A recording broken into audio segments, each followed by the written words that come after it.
Good evening, everyone. I want to welcome you to Critical Conversations, Tuesday's Tough Table Talk. Listen, I'm excited about these critical conversations. It was birthed through some very painful experiences, but I want you to know, because of these critical conversations, we're going to have some emerging new strategies.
Bringing forth a panel of young people who are energetic, excited about the power to vote.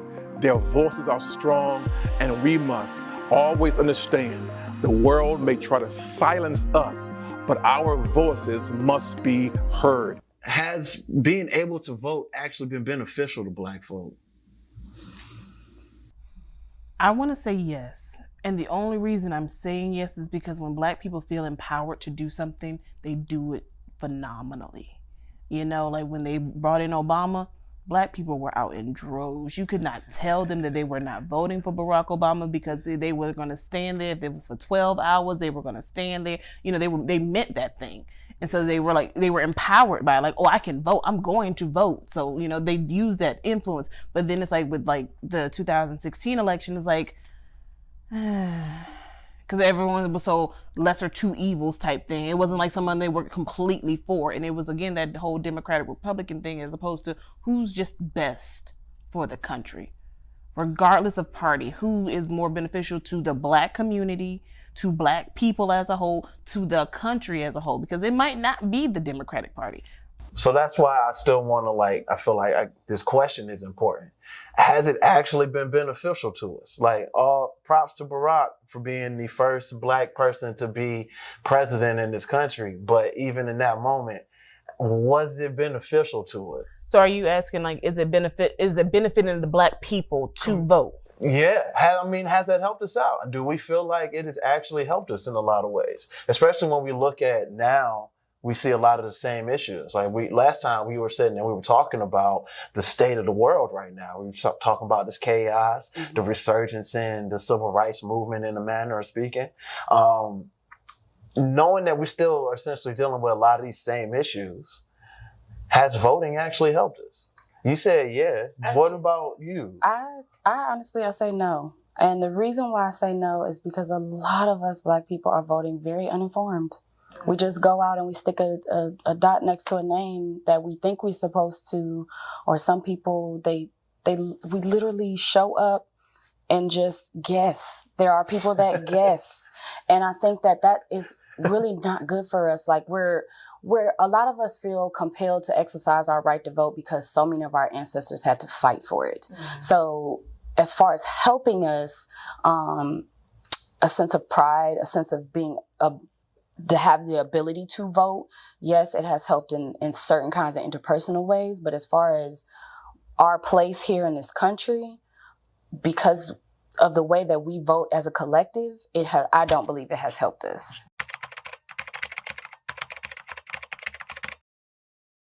We discuss educational power of voting. We discuss suppression. We discuss all the things the current president is saying that will happen. He's saying those things because he wants to frighten you. But our critical conversations will empower you to understand that there is no turning back. Time is moving, but I just wanted to share tonight with the people why I'm doing this. The reason why I'm doing this because I don't want to lose any more miracles. I don't want to be gunned down and we not say anything, but we speak up, and we should speak up when there's police brutality or social or judicial injustices. We should speak up and we should fight with everything we have. And as they said, the violence we see comes out of people having no voice. I'm not saying burn things down or knock things down, but sometimes that's the only way that people can express themselves. They can't boycott because they have nothing to boycott against. So for us, in looking at our consciousness, it's important. Looking at better is now, it starts now. It starts while your child is in the womb, telling them that there's more to life than just being where you are. Bling, bling, no, that's an old term, but life isn't about just that. But we wear that as a badge of honor, as though we've arrived. So those who can't afford it are now trying to get vehicles they can't maintain, just to be with those of us who have the benefits to afford those kind of vehicles. But I'm saying this, Black consciousness, Black pride, and Black accountability is Black wealth. Now, we will get into tentacles of how to do it, but I need for you to understand my heart. I'm not doing this because I have nothing else to do. I'm doing this because I know that the people that God has also created, Black people, the cradle of civilization is not in America, it's in Africa. That being said, means that we cannot negate the importance of Black Americans. Learning what we have invented, our patents, is important. But having an understanding that better starts now. It starts before legislation is changed. It starts before new history books are written. It starts when you make that decision. When you make that decision. And you commit to it. And you commit to, based upon what? Our strengths, our conditioning as a people. We took the intestines and turned them into a delicacy. We took pig feet and turned into a delicacy. We took the babies that they had and nursed them and raised them. How can we raise them in slavery and then you think ours are less than? It's a consciousness. It's a pride moment. Black pride is not me thinking I'm better than. That has not been a condition of Black America. That's been a condition of white America to think that y'all are better. You are better. That's never been how Black America saw white America, that we are better than. We just said we are not less than. And now we hold ourselves accountable. We got to conclude, I guess, but holding ourselves accountable. You all got to pray with us and help us. This is just a dialogue, and we're trying to keep it going because I know that this is of God, that we're going to speak truth and power and freedom from within. I'm not going back to Africa because we built America. And we are some of the most patriotic people in America. We still respect democracy, even though we don't always agree with how it is legislated. We still try to work within some things. And we are the most patriotic. How in the world can you say we're not when we have been whipped, killed, beaten, sold, raped, violated, manipulated, castrated, mentally, physically, socially? And then still send our kids to fight in your wars. And still fight in the wars. And still want to be a part of America. Know why? Because there's a black consciousness that underlays, that just undergirds everything that we do. Perseverance is a part of who we are. My father would have loved to have seen the first black president, Barack Obama. He would have loved to have seen that. He didn't get a chance to see it. He fought a lot of battles, my dad did, and he won a lot. And while I sit here and I say, I look forward to this generation changing things, there's still a lot of work to do. Yes. We're not done by a long shot. Try to look at my life and all of this world in a very general, God-like point of view. God will allow you the opportunity, the luxury of exhaustion. He'll allow you to get tired, but he will not allow you the opportunity to quit. Yeah. You can get tired all you want. Go somewhere and get rest and rejuvenated, but you're coming back and you're going to put on the gloves again. It doesn't matter if you're 75 or 80 years old. You fight until you've got eternity to rest. We fight while we're here.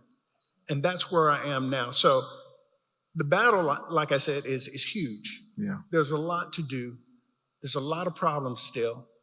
And we've just got to be willing, as it is with salvation, all you have to do is say yes. I've said my yes, and I'm in it to win it.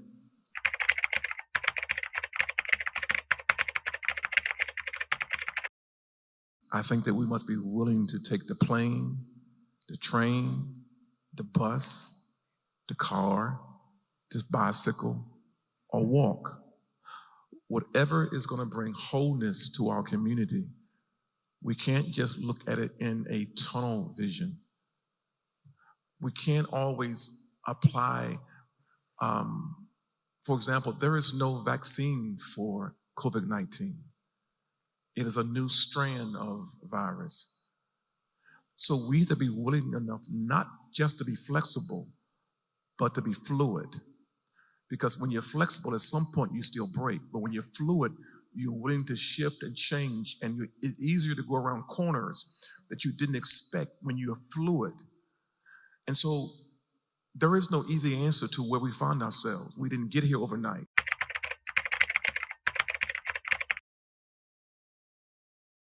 I think that systemic racism, systemic issues are those issues that came out of a particular race, but now it has become the system of life.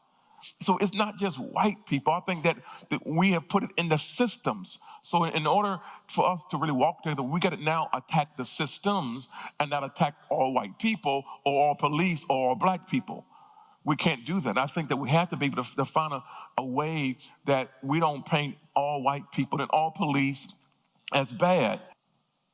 Nazis and white nationalists walk down the street with guns, and I feel uncomfortable with my gun as a black man because the first thing they're going to say, he got a gun. A black man with a gun, he got a gun. Those words going to get me murdered, going to get me shot. But I refuse from this point on to be scared to hold my Second Amendment right. The inequality breaks my heart because we know it exists, and it hurts me to see and know that that's a reality. in our nation. And we know that that's what we really do need to fight against and for, to come to a place where we can have solutions to that. And I think the dialogue that we had here just a couple weeks ago was a good step in that direction. And we mentioned that night at the dialogue that there's a lot more work that we need to do. There's some practical steps that we need to take so that we can reach a place where you don't feel that way. I don't know how to break it down other than start the three of us loving each other and walking together in the streets and letting people know that while we have differences, we're willing to put those differences aside. I mean, I've been loving Paul since we met. Man, we just met. Man, I love you as a brother. There's nothing anyone can do to make me hate them, to make me to think that I'm over you. See, when we say Black Lives Matter for me, I'm not saying your life doesn't matter. I'm saying Black Lives Matter when it comes to police brutality. And we want to paint a wide brush as though we're not supporting the American flag or the people. We're not supporting this. I'm saying, okay, while I don't always agree in methodology, I agree with the objective. See, y'all.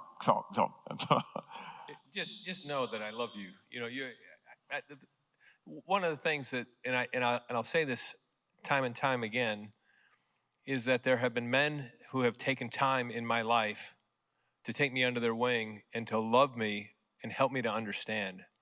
And that there's a vulnerability on both sides, you know, to learn, but also vulnerability to share. And one of the things that you have done in my life, and that I'm really thankful for, is you have been kind enough to let me know what your experience is.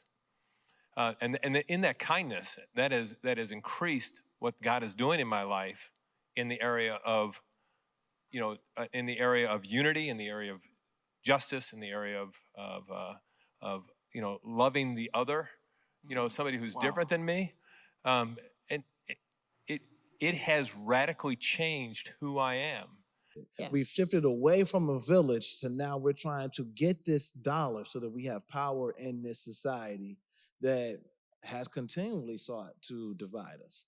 But we're not looking at that part when we're thinking about going to get the dollar. We're just thinking about, I need this money for whatever reasons, whether they be noble or not.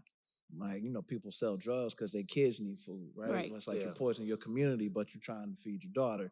I understand why. I don't agree with your methods. So now we got to get to this other piece, right? Because I might understand why we're doing some of these things, but we got to switch up the methods. So on that part, that's that accountability part. We've chased the dollar so much that we have hurt our communities and distanced ourselves. And in doing so, we've broken down the village. I think a lot of times, you know, what's going on, we break it apart and we try to talk about these things as though that one thing is the devil that we're facing, but it's all connected. So now, this accountability piece, what things do we need to be accountable for in order for us to rebuild the village and redirect our focus over? Well, one of the first things I think is that I have to be accountable for me. That I have to take a really good look at who I am and what am I doing to make sure that this village that has been divided and torn apart, what am I doing to build it back up? Okay, that's one thing. Okay. I also think that we have to be accountable when it comes to our children with academics and making sure that they are strong in their mind and that we help them in that area. It says this about us. He said, the poor shall be with you always. Not that people have to be poor. What it's saying is that those that have refuse to give, because it showed us in word that people denied themselves their own desires and went and sold all they had and put into the pot so that everybody could have whatever's necessary, whatever's needed. And we've forgotten that because we're chasing that dollar so hard. I got mine, you get yours. I've been hearing that all my life. You know, you do you. I got me. But that's not how it works. The law of reciprocity, you know, you reap what you sow. You give, you'll get.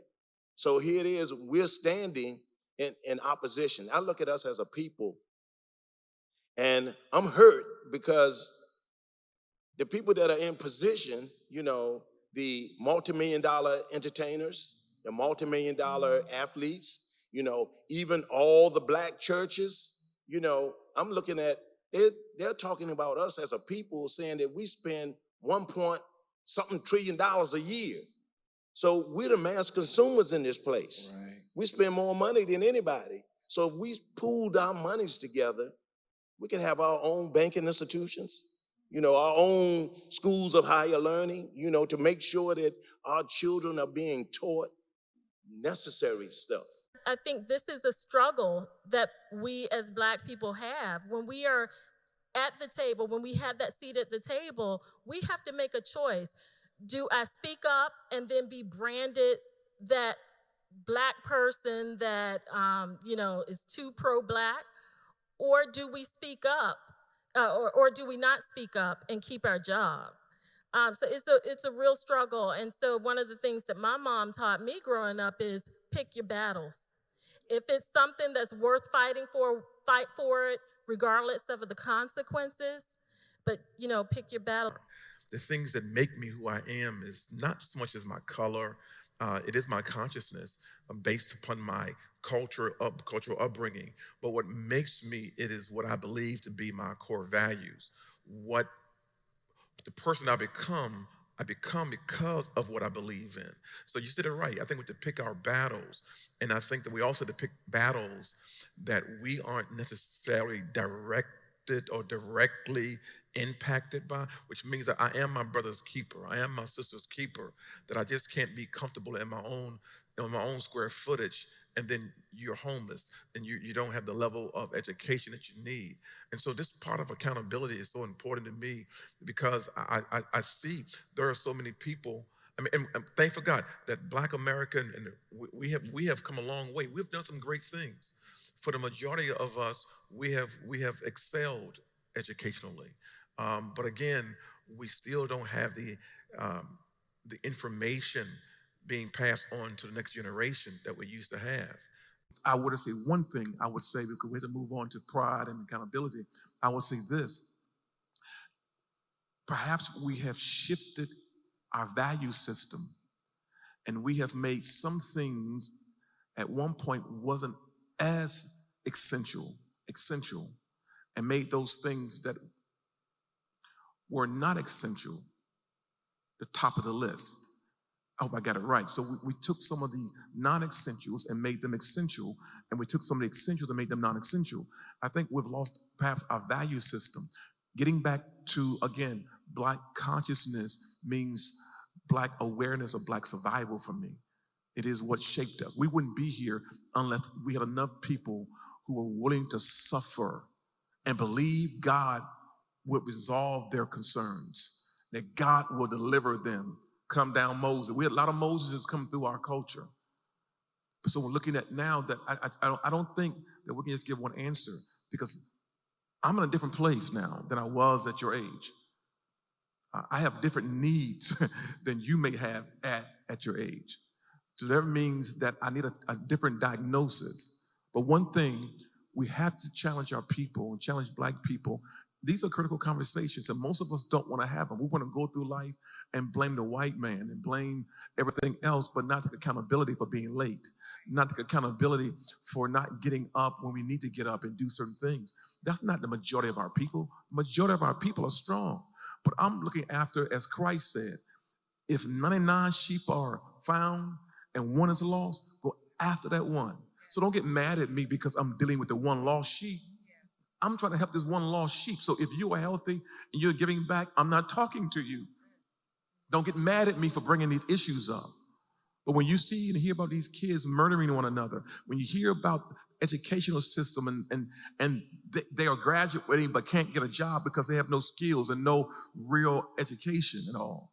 These are some concerns that I have when our children can't grow up to be 21. They can't grow up to see what they have paid into called Social Security. I may not see it.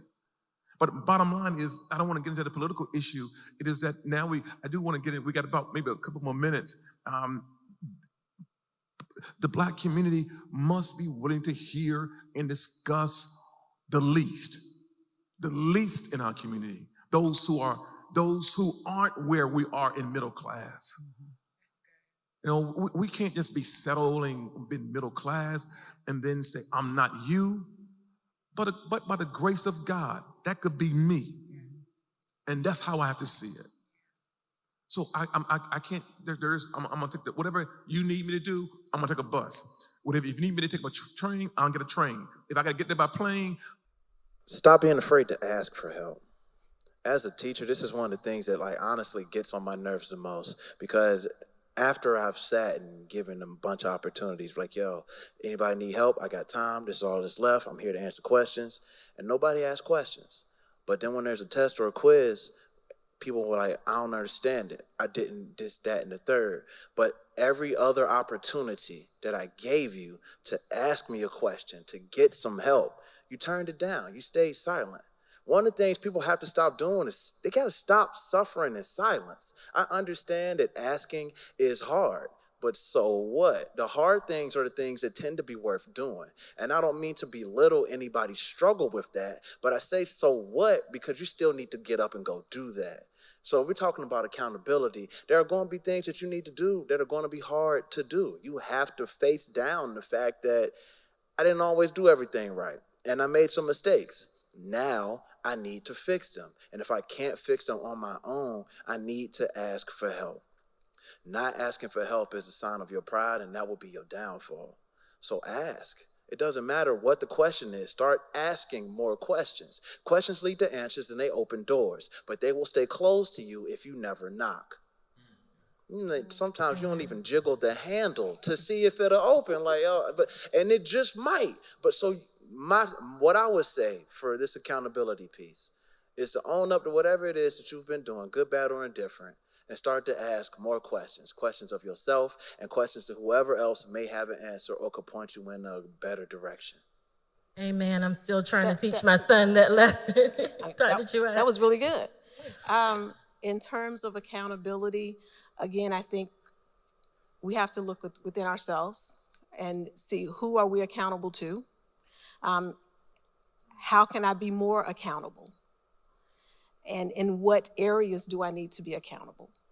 Whether it's to my family, it's to my self-growth, it is to my community. I just believe that when we think about accountability, that it is, again, the asking the questions, it is digging deeper, and to actually, what is it that we want from this accountability? What do I want out of this accountability that you're asking me to have? And I have to search that for myself, and that how can I measure that I'm getting it? And so I think that it has to be self-reflection a lot of times. And once we can self-reflect, then I think that then we can go out and be more accountable to others. Is that I have to do it. I have to start with me first. And then I can go out and do these other things that need to be done. And again, but I think that quantitatively and qualitatively that it has to be done. I'm not going to listen to it because the trust factor isn't there. So accountability has to have two T's, trust and truth. And I think that when it comes to us, we must also know that people are prone to lie. You know, going through high school, and my mom knew that Melvin might lie first. So she's not going to attack the teacher or the system. She's going to check me out first because Melvin might be prone to lie and cover up his own stuff. And so let me be real with them. And so again, as we look tonight, again, those two T's are important. And we got to be able to build trust and truth with individuals and not lose them because we want them to fit into our own ideology of what success looks like. I mean, I have a hard time with the hair issue now because I was raised on a culture time frame. It's okay. It's not, I was raised at a time, don't leave the house unneat. Comb your hair, brush your hair. But now I had to accept that because we're moving and we're maturing, and hair ought not be an indication of my failure or my success, but simply a style. So now I have purchased and bought into that. So what I'm saying is now I'm able to be truthful about where I was and how I view it, but I can't hold you within the chapters that I've written. The book goes on, which means that you have added to the chapters of life. And while I had the ninth chapter, you're going to add the 10th and the 11th chapter within that book. And so again, truth and trust are paramount to holding people accountable, earning their trust so they can hear truth. And we don't want to do that. We don't want to earn their trust. And parenting is totally different than what it was when I came up. We have some good things and we have some bad things, but we need to go back as Sankofa and look at some things in parenting and deal with some things, because I can't hold someone accountable who's immature themselves.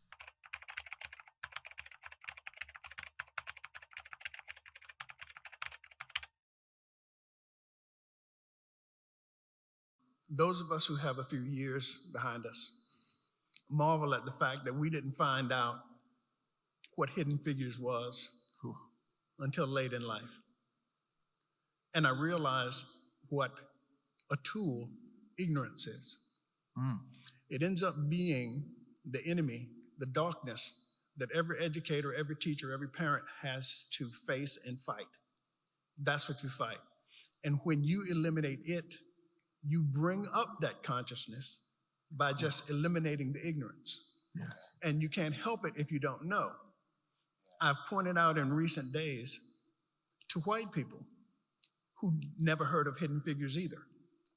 They never heard of the fact that Black soldiers in World War II fought white soldiers in World War II in Britain because the white soldiers thought that they were taking unmerited liberties with white women over there. But Britain didn't care. We were over there, black and white, fighting for Great Britain. They were all for us. I had a friend who was killed in Vietnam. He wanted to be buried in his town cemetery when he got home. And they wouldn't let him be buried in the town cemetery because the cemetery was just for white people. And it's really kind of silly because you think, well, what's going to happen? You bury him there or what? The white corpse is going to get up and leave, or there goes the neighborhood?